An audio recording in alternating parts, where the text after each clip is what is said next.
پرانے زمانے کی بات ہے جب بادشاہوں کے دربار علم و دانائی سے جگمگاتے تھے اور ہر فیصلے کے پیچھے ایک عقل مند وزیر کی رہنمائی ہوا کرتی تھی۔ ایک ایسے ہی بادشاہ کا ذکر ہے جو اپنی بہادری، انصاف اور جلال کے باعث دور دور تک مشہور تھا۔ اس کے ساتھ ایک نہایت دانا، صابر اور سمجھدار وزیر تھا جو نہ صرف سلطنت کے معاملات میں بادشاہ کو بہترین مشورے دیتا بلکہ ہر موقع پر یہ کہنا کبھی نہ بھولتا کہ اللہ جو کہتا ہے بہتر کرتا ہے۔ بادشاہ اگر کسی معاملے میں پریشان ہوتا، کوئی فیصلہ لینے میں مشکل محسوس کرتا یا کسی نقصان کا سامنا کرتا تو وزیر ہمیشہ نرمی سے یہی کہتا کہ بادشاہ سلامت، پریشان نہ ہو، اللہ کی ہر تدبیر میں بہتری ہوتی ہے۔ شروع میں بادشاہ کو یہ بات بھلی لگتی، اسے وزیر کی یہ باتیں کسی دیندار شخص کی نصیحت معلوم ہوتی، مگر وقت کے ساتھ ساتھ یہی جملہ بادشاہ کے دل پر چبھنے لگا۔ اسے یوں محسوس ہوتا جیسے وزیر ہر حال میں ایک ہی بات دہرا کر اس کے غم یا تکلیف کو معمولی سمجھ لیتا ہو۔ کئی بار بادشاہ نے سوچا کہ وزیر سے پوچھے کہ آخر وہ ہر وقت یہ جملہ کیوں دہراتا ہے، مگر پھر خاموش ہو جاتا۔ بادشاہ کی مزاج میں غرور تھا جبکہ وزیر کے انداز میں سکون اور یقین، اسی لیے دونوں کی سوچ الگ تھی۔ ایک دن بادشاہ نے فیصلہ کیا کہ دربار کی مصروف فضا سے کچھ دن دور نکل کر شکار کے لیے جنگل کی راہ لی جائے۔ اس نے وزیر کو بھی ساتھ لیا کیونکہ بادشاہ اکثر اہم سفر میں اسی کی صحبت پسند کرتا تھا۔ جنگل کی طرف جاتے ہوئے دونوں گھوڑوں پر سوار درختوں کی چھاؤں اور دور کہیں پرندوں کی آوازوں کے درمیان آگے بڑھ رہے تھے۔ ہوا میں نمی تھی اور فضا میں ایک انجانا سا سکون تھا۔ بادشاہ کے دل میں ایک عجیب غریب سی خوشی تھی کہ آج سب فکروں سے آزاد ہو کر صرف فطرت کے ساتھ وقت گزرے گا۔ اسے ذرا بھی خبر نہیں تھی کہ یہی سفر اس کے لیے ایک آزمائش بننے والا ہے، اور وہی جملہ جو اسے ناپسند تھا جلد ہی اس کی زندگی کا سب سے بڑا سبق بن جائے گا۔ جنگل کے اندرونی حصے میں داخل ہوتے ہی فضا کا رنگ بدلنے لگا۔ دھوپ درختوں کی گھنی شاخوں کے درمیان سے چھن چھن کر زمین پر پڑ رہی تھی اور ہوا میں ایک عجیب سی گھٹن محسوس ہونے لگی۔ پرندوں کی چہچہاہٹ آہستہ آہستہ غائب ہوتی جا رہی تھی اور ایک بے نام سا سکون جنگل پر چھا رہا تھا۔ بادشاہ اور وزیر دونوں گھوڑوں پر سوار خاموشی سے آگے بڑھتے رہے۔ کچھ فاصلے پر بادشاہ نے ایک ہرن کو دیکھا جو ہری بھری گھاس کھا رہی تھی۔ اس کی چمکدار کھال اور چست حرکت نے بادشاہ کے اندر کی شکاری کو بے چین کر دیا۔ اس نے فوراً کمان سنبھالی اور نشانہ باندھنے ہی والا تھا کہ اچانک جھاڑیوں میں کچھ ہلچل ہوئی۔ اس سے پہلے کہ وہ سمجھ پاتا چند خونخوار جانور، ممکن طور پر جنگلی کتے، اچانک جھپٹ پڑے۔ گھوڑے ڈر گئے۔ محافظ جو پیچھے آ رہے تھے سنبھلنے سے پہلے ہی ان جانوروں کے شکنجے میں آ گئے۔ چند ہی لمحوں میں منظر دہشتناک ہو گیا۔ چیخوں کی آوازیں، گھوڑوں کی ہنہناہٹ اور درندوں کے کرانے کی گونج جنگل میں پھیل گئی۔ بادشاہ نے اپنی تلوار نکالی اور اپنی بھرپور کوشش کی کہ خود کو بچا سکے، مگر ایک جانور نے اچانک اس کی ٹانگ پر جھپٹا مارا۔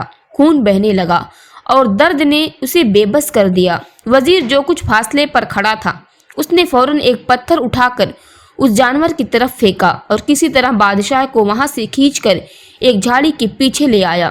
محافظ سب مارے جا چکے تھے۔ بادشاہ نیم بے ہوشی کی حالت میں کراہ رہا تھا۔ وزیر نے جلدی سے اپنی پگڑی کا کپڑا پھاڑ کر بادشاہ کے زخم پر باندھا تاکہ خون بہنا رک جائے۔ جب بادشاہ کو ہوش آیا تو وہ غصے میں کانپ رہا تھا۔ اس نے کمزور آواز میں کہا، دیکھو وزیر، یہ کیسا انجام ہوا؟ اتنے محافظ مارے گئے اور میں خود خون میں لت پت پڑا ہوں۔ کیا تم اب بھی یہی کہو گے کہ اللہ جو کرتا ہے بہتر کرتا ہے؟ وزیر نے بادشاہ کے چہرے پر نگاہ ڈالی اور مسکرا کر نرمی سے کہا، جی بادشاہ سلامت، میں اب بھی یہی کہوں گا کیونکہ میرا ایمان ہے کہ اللہ کی ہر تقدیر میں بھلائی چھپی ہوتی ہے، چاہے انسان اسے اس لمحے سمجھ نہ پائے۔ بادشاہ نے غصے میں منہ موڑ لیا۔ اس کے دل میں ایک چنگاری بھڑک اٹھی تھی کہ آج یہ وزیر اسے درد دینے کے بجائے اس کے زخموں پر نمک چھڑک رہا ہے۔ اسے ذرا بھی احساس نہیں کہ میں کس حال میں ہوں۔ یہی وہ لمحہ تھا جب بادشاہ کے اندر کی غرور نے فیصلہ کر لیا کہ اب وہ اس وزیر کی بات بدتمیزی برداشت نہیں کرے گا۔ بادشاہ کا چہرہ غصے سے سرخ ہو چکا تھا۔ وہ نیم زخمی حالت میں زمین پر بیٹھا ہوا تھا اور اس کے قریب وزیر چپ چاپ کھڑا